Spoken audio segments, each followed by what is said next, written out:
This piece is for a lot of people. I see a lot of kids lately getting, you know, child abuse and all that, and I pretty much seen it. So this is one of the pieces I wrote, like a month ago. How in the world no one heard it coming through the door? The sound of a belt whipping against flesh echoing through the building floors.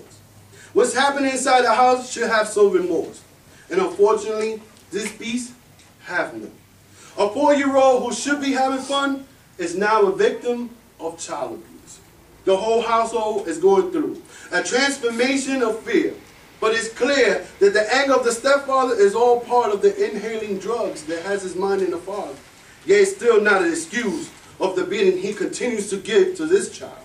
Meanwhile, his sibling watching horror as his brothers put through this torture that is not comprehensible. I'm sure the neighbors heard something but didn't do anything, and that's terrible. Therefore, the abuse continued, from sticking the child's head under the water to spraying dry rice on the floor, making a knee on it with a encyclopedia book in each hand. And it's hard for the boy to understand that tear trickles down his cheek because this is the constant thing on any day of the week.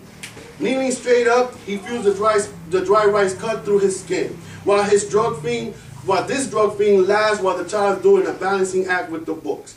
And all it took was a walk through the kitchen and you saw methadone bottles spread around the top of an old white cabinet.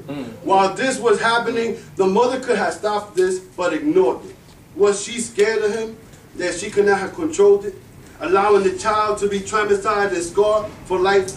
Yet each time she heard her son's cry, she turned a blind eye. But why? A question that has not been answered.